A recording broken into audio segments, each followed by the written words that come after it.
of the Committee for Social Protection, Honorable Alice Nganga, servicemen, servicewomen, ladies and gentlemen, good afternoon. It is my pleasure to invite you, Excellency, as you join us in this very important milestone in the calendar of the National Youth Service. If there is a true embodiment of the bottom-up agenda, it is the National Youth Service. The 10,000 servicemen and women who are graduating today from the paramilitary service training are drawn from all the 1,004 Kenya and truly the embodiment of the bottom-up economic transformation agenda. Your Excellency, the National Youth Service is based on 4 pillars that we are implementing. And what is in front of you today is pillar number 1 on the paramilitary training and regimentation. Regimentation because in the National Youth Service, we believe that by working together in groups, it builds discipline, the right ethos and values, and also it gives us a chance to instill a sense of patriotism. After here, we will now go to the next steps in that journey of the National Youth Service through the second pillar of national service, where these wonderful young men and women will be deployed to carry out several tasks in assisting our nation building. Our third pillar, Your Excellency, is based on technical and vocational training, where we are already working with the technical and vocational education training institution in further deepening the skill base and the technical base of the graduates who are in front of you today.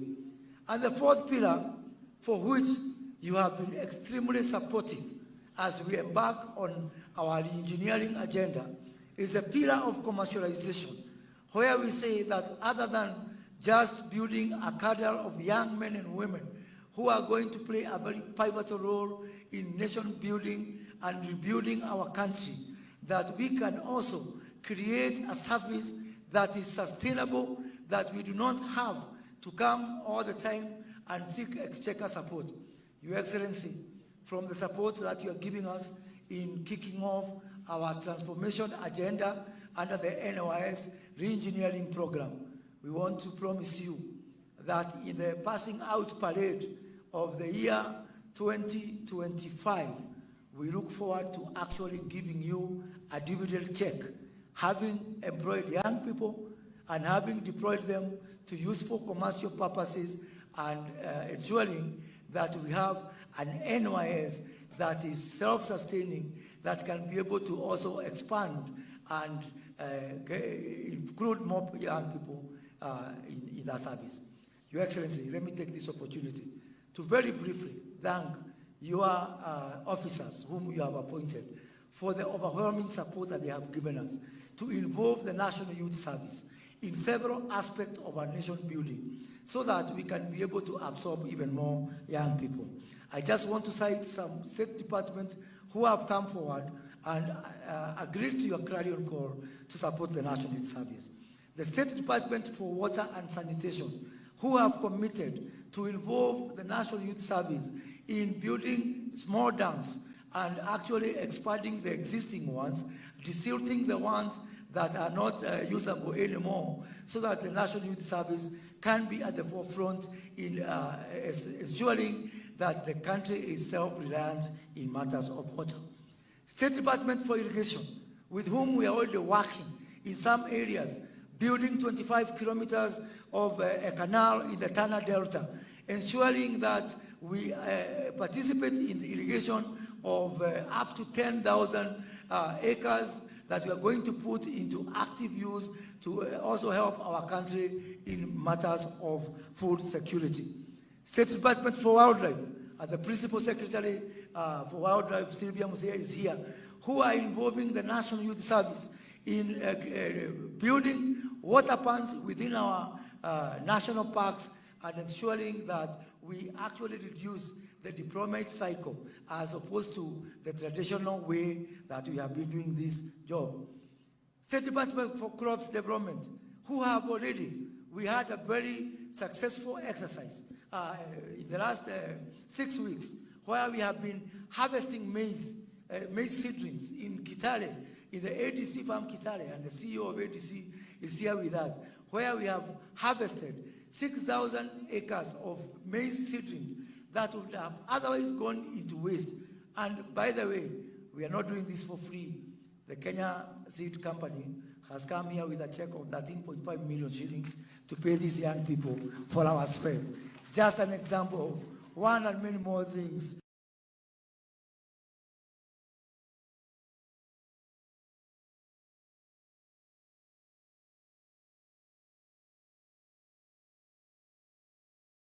That we are going to do to make the service in building of the dams, and especially in mitigation at this time when we are grappling with the effects of El Nino. The National Youth Service and the State Department for ASAL, alongside our other disciplined forces within the National Police Forces and the Kenya Defense Force, are right in the forefront of ensuring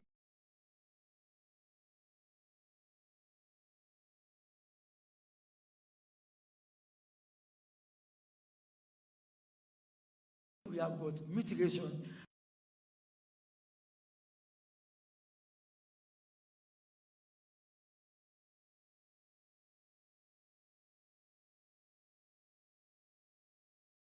Up to 1.3 million trees.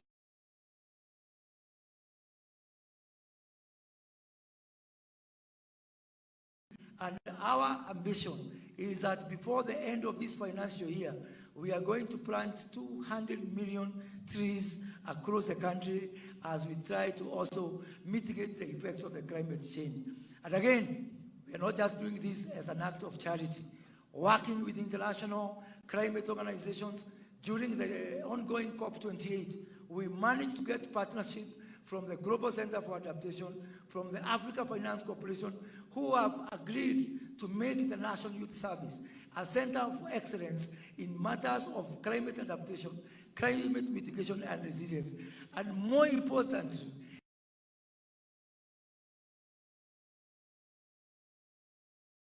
National Youth Service, a center of excellence in matters of climate adaptation, climate mitigation and resilience. And more importantly, in monetizing the trees that we plant and all the other interventions we make in offsetting carbon credits from those people who are polluting our environment. Your Excellency, the Kenya School of Government, which is also within our ministry, is going to build a new campus in Vihiga to the tune of 800 million shillings, a project that will be undertaken exclusively by the National Youth Service so that we can continue to employ even more young people. And because we are expecting the Kenya School of Government to have a very huge demand, because we are introducing mandatory training for all public servants in the bottom-up economic transformation agenda. So to be able to expand our capacity, we have called upon the National Youth Service to come and help us in this agenda. Huduma Kenya is another state body that we want to fight against within our ministry. And working with our members of parliament, and I have here today the chairman of the parliamentary committee on the National CDF, Honorable Musa Silma, and the chair of the National CDF board, Honorable Olago Arud, who have, in a very remarkable development, in partnership with the Ministry of ICT, where we have merged the concept of the Jitume Center for the digital jobs for our people with our Huduma centers to offer Huduma services in every constituency, funded by the national government CDF, and with the labor being provided exclusively by the National Youth Service, so that we can be able to expand the job opportunities for our youth. Your Excellency, State Department for Housing has been very exemplary in this endeavor. All the early works within our affordable housing agenda and within all our markets are being done by the National Youth Service, starting from Eldoret Market, which we are going to start deploying on Monday. And finally, Your Excellency, the National Employment Authority is partnering with the National Youth Service to provide jobs for these young people to go out there and get jobs abroad. As we speak, we've just deployed for the first batch of 40 service and men and women who are going to the UK for readily available jobs in the UK. And we have agreed with the State Department for Labor that we are going to have 50% of everybody going to work out there coming from the job and the labor provider number one, which is the National Youth Service. Your Excellency, it can only get better. And we look forward to working with all state departments to ensure that the first provider of labor of choice is the National Youth Service. To achieve this, Your Excellency, as I conclude, we have to do two things. One is just to keep the focus. We intend to keep the focus. Nothing is easy. In the beginning, the plan which your government is rolling out might appear painful as unpalatable to some. And in fact, we might get complaints here and there. I want to encourage you to follow the footsteps of my namesake, Moses of the Bible. When the children of Israel left Egypt and they went into the wilderness, they were crying. And some were even saying, afadhali uturudisha kwa Farao. Na Farao hata alikuwa anawachekelea, anawaambia niliwaambia mtajuta, afadhali mrudi huku. Lakini walipofika huko Canaan, hata hakuna mtu alikumbuka ile mashida tulikoa nayo kwa njia. So we are going to keep the focus, because once we cross to the other side, even those people who are making noise today, like the children of Israel, they will not remember the problems that they had in the wilderness. We also intend to be innovative. We have to look for different ways to do things for us to change this country. We cannot do things the same way it has been done and expecting different results. Even the person who invented the car, in the beginning, people are resisting, and they say they don't want the car. They want faster horses. But in the end, today you cannot imagine life without the car. So we will keep the focus.